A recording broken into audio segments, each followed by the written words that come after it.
Good morning. आज हम लोग इकोनॉमिक्स का और दूसरा पार्ट पढ़ेंगे, एनएनपी। कल हम लोग पढ़ लिए थे जीएनपी और उससे पहले पढ़ लिए थे जीडीपी। तो जीडीपी और जीएन के बारे में थोड़ा सा बता देता हूँ। जीडीपी क्या होता है? Gross domestic product. क्या है ये? It is the final money value of goods and services produced with in the geographical boundary of a country. और जीएनपी क्या है? It is the final money value of goods and services produced by the citizens of their country irrespective of their location। ठीक है। तो GDP क्या होता था? GDP total जो गुड्स एंड सर्विसेज प्रोड्यूस होता था, जो final goods and services produce होता था, उसका जो मनी वैल्यू हम लोग लेते थे जो कंट्री के टेरिटरी के अंदर, उसको हम बोलते थे जीडीपी। और जीएनपी क्या था?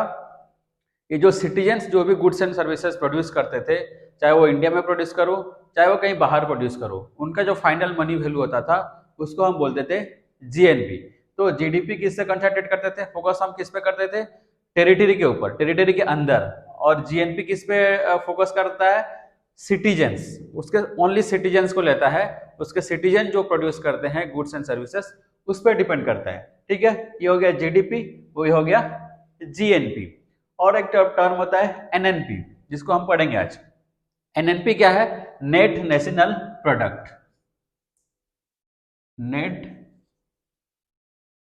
National product. ठीक है, नेट नेशनल प्रोडक्ट। और ये क्या था? GNP, gross national product. यहाँ पे आता है जी, वहां पे आता है एन। ठीक है, ये होता है ग्रॉस, ये होता है नेट। ग्रॉस का मतलब मैं पहले बताया था, ग्रॉस का मतलब इकोनॉमिक्स में होता है टोटल, और ये एन होता है नेट। जैसे हम लोग बोलते हैं ना, कोई सैलरीड पर्सन रहता है तो उसका जो सैलरी आता है ग्रॉस इनकम बोलते हैं, और नेट इनकम बोलते हैं। ग्रॉस इनकम क्या होता है? जो टोटल सैलरी होता है उसको हम लोग ग्रॉस इनकम बोलते हैं। लेकिन जब ग्रॉस इनकम से कुछ डिडक्शन हो जाता है, टैक्स हो गया कि कुछ लोन वगैरह डिडक्शन होता है, उसके बाद जो इन हैंड आता है उसको हम बोलते हैं नेट सैलरी। ठीक है, तो इसी प्रकार यहाँ पे क्या है? ग्रॉस नेशनल प्रोडक्ट और ये नेट नेशनल प्रोडक्ट। तो ग्रॉस से हम लोग कुछ माइनस करेंगे तब क्या निकलेगा? Net national product. ठीक है, तो एनएनपी का फॉर्मूला होता है NNP is equal to GNP minus of depreciation. क्या होता है? NNP is equal to net national product is equal to gross national product minus of depreciation. तो ग्रॉस नेशनल प्रोडक्ट से हम लोग जब डेप्रिसिएशन को माइनस कर देंगे, जो वैल्यू मिलेगा that is called as NNP. ठीक है, तो अब ये नेक्स्ट क्वेश्चन आता है, डेप्रिसिएशन क्या है? डेप्रिसिएशन क्या है? डेप्रिसिएशन मतलब, जैसे कि मैं थोड़ा सा एग्जांपल दूंगा। जैसे हम लोग एक कार खरीद रहे हैं, ठीक है, एक कार लिया मैं, अभी मतलब 2022 में, आज के डेट में लिया। ठीक है, आज की डेट में कार खरीदा और उसका कॉस्ट है मान लो 1 लाख रुपीस। ठीक है, उसका कॉस्ट है 1 लाख रुपीस। ठीक है, लेकिन ये 2023 में मैं इसको 1 साल यूज करूंगा। एक साल यूज करने के बाद इसका वैल्यू वही 1 लाख रहेगा क्या? उसका वैल्यू 1 लाख नहीं रहेगा। मान लो इसका वैल्यू घट के 90,000 हो गया। कितना? 90,000। ठीक है, इसका वैल्यू मान लो 90,000 हो गया। तो यहां डेप्रिसिएशन कितना हुआ? 1 lakh minus of 90,000 is equal to 10,000। ठीक है, तो ये जो डेप्रिसिएशन है ये है, इसी को बोलते हैं हम लोग डेप्रिसिएशन। जो वैल्यू घट रहा है, कोई भी चीज को ले लेते हैं, अगर हम लोग जो नया खरीदेंगे जहां जिसका उसका कॉस्ट रहेगा, उसको यूज करने के बाद 1 साल 2 साल बाद या 6 महीने बाद उसका वैल्यू वही नहीं रहता है। जो वैल्यू घट के हो जाता है, जितना घटता है that is called as depreciation. ठीक है, तो हम लोग जैसे बताया था, it is a goods, GNP क्या था? Goods and services produced by the nationals of the country during period of 1 year. तो जो प्रोडक्ट प्रोड्यूस होता है या सर्विसेज हम लोग देते हैं, उसमें जो मशीनरी यूज होता है, जो कैपिटल्स यूज होता है, उसमें डेप्रिसिएशन आता है। मतलब उसका वैल्यू धीरे धीरे घटते जाता है। तो 1 साल में जो वो प्रोड्यूस करने के लिए, जो प्रोडक्ट बनाने के लिए जो कैपिटल का वैल्यू घटा, उसको हम बोलते हैं डेप्रिसिएशन। उस वैल्यू को हम क्या करते हैं? जीएनपी से अगर माइनस कर देंगे तो हम लोग का वैल्यू निकलेगा एनएनपी, नेट नेशनल प्रोडक्ट। ठीक है, समझ में आ गया एनएनपी क्या है? जीडीपी क्या था? Gross domestic product. ये टोटल वैल्यू था गुड्स एंड सर्विसेज का, फाइनल गुड्स एंड सर्विसेज का मनी वैल्यू में हम लोग with in the geographical boundary पे कंट्री निकालते थे। ग्रॉस नेशनल प्रोडक्ट में क्या आता था? उसके सिटीजन्स जो गुड्स एंड सर्विसेज प्रोड्यूस करते हैं उसका मनी वैल्यू को लेते थे, चाहे वो इंडिया में है चाहे बाहर रहे, सबका ऐड होता था। ठीक है, वो जीएनपी हो गया। और एनएनपी में क्या था, क्या है? NNP is equal to gross national product से माइनस अब हम लोग डेप्रिसिएशन कर देंगे, जो वैल्यू निकलेगा दैट इज कॉल्ड एनएनपी। ये जो तीनों है समझो अच्छे से, जीएनपी, जीडीपी, जीएनपी और एनएनपी, ये तीनों को नेशनल इनकम के हिसाब से कैलकुलेट किया जाता है। तीनों को नेशनल इनकम माना जाता है। ठीक है, लेकिन इसमें सबसे purest form of national income is NNP. ठीक है, अगर एनएनपी को हम लोग फैक्टर कॉस्ट में निकालेंगे, NNP at factor cost is called NI. ठीक है, अगर NNP at factor cost is called as net national income या नेशनल इनकम जिसको बोलते हैं। ठीक है, तो फैक्टर कॉस्ट क्या मैं बाद में और नेक्स्ट क्लास में बताऊंगा। तो तीनों में सबसे अगर पूछा जाएगा, जीएनपी भी देगा, जीडीपी भी देगा और एनएनपी देगा, which is the purest form of national income show करता है, अगर पूछेगा तो आपको एनएनपी टिक करना है।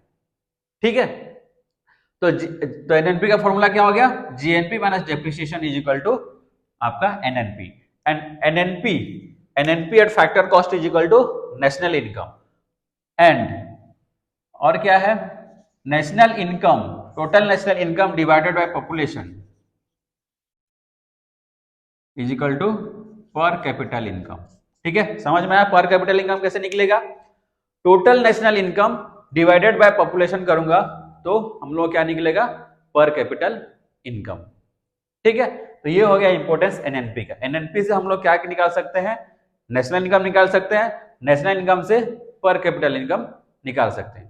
तो ये तीनों ही इंपॉर्टेंट है, लेकिन सबसे purest form of national income calculation कहां से निकलता है? एनएनपी से निकलता है, नेट नेशनल प्रोडक्ट से। ठीक है, और नेशनल इनकम के बारे में थोड़ा सा और बता दूं, जो भारत में पहला नेशनल इनकम जो कैलकुलेट किया गया था या कोशिश किए थे कैलकुलेट करने के लिए, वो थे दादा भाई नौरोजी। ठीक है, 1867-1868 में। ये पूछता है कभी कभी एग्जाम में, was first to calculate national income in India, है ना? तो पहली बार जो कोशिश किया गया था नेशनल इनकम कैलकुलेट करने के लिए इंडिया में, वो दादा भाई नौरोजी थे। 1867-68 में कैलकुलेट किए थे। उसके बाद पहली बार जो साइंटिफिक वे में जो मेजर किया गया था, कैलकुलेट किए थे भारत का नेशनल इनकम, वो थे VKRV राव। ये कब किए थे? 1931-32 में किए थे। ठीक है, और ऑफिशियली पहली बार जब नेशनल इनकम कैलकुलेट कौन किया था? एक नेशनल इनकम कमेटी बना था। नेशनल इनकम कमेटी 1949 में बना था। नेशनल इनकम कमेटी कब बना था? 1949 में। ठीक है, और उसके जो हेड थे पीसी महालनोबिस थे। उसके हेड कौन थे? पीसी महालनोबिस। ये कैलकुलेट किए थे 1948 और 49 का जो नेशनल इनकम था वहां पे उस टाइम पे कंट्री का, उस टाइम पे पहली बार ऑफिशियली कैलकुलेट हुआ था। ठीक है, और जो जीडीपी जो है, जीडीपी के बारे में बता दूं, जीडीपी पहली बार कौन कैलकुलेट किया था? एक यूएसए के इकोनॉमिस्ट थे साइमन कजनेट, है ना, 1934 में। ठीक है, ये कुछ फैक्ट्स है, इसको आप लोग याद करिएगा, एक एग्जाम में पूछ सकता है। ठीक है, अब हम लोग पूरा ये चैप्टर कंप्लीट कर लिए, जीडीपी, जीएनपी, एनएनपी, और एक मैं बताया था टर्म छोड़ रहे हैं यहाँ पे, एनडीपी। एनडीपी क्या बताया था? Net domestic product. ठीक है, इसका फॉर्मूला क्या बताया था? NDP is equal to gross national product minus of depreciation. ठीक है, ये पहले बता चुका हूं। तो टोटल कितना टर्म हो गया? 1 2 3 4, जीडीपी, जीएनपी, एनडीपी, एनएनपी। ठीक है, which is the purest form of national income? NNP. ठीक है, और इंडिया में पहली बार नेशनल इनकम कौन कैलकुलेट किए थे? दादा भाई नौरोजी। पहली बार साइंटिफिक वे में कौन कैलकुलेट किए थे? VKRV राव 1931-32 में। और पहली बार ऑफिशियली कौन कैलकुलेट किया था? Indian national national income committee 1949 में अंडर वीसी महालनोबिस। ठीक है, ये हो गया हम लोग का नेशनल इनकम का कुछ कुछ terms, GDP, GNP, NNP and NDP. आप लोग इसको पढ़िएगा, एग्जाम से यहाँ से क्वेश्चंस आते हैं, और कोई भी डाउट होगा तो मेरे को मैसेज करिएगा। ठीक है, थैंक यू।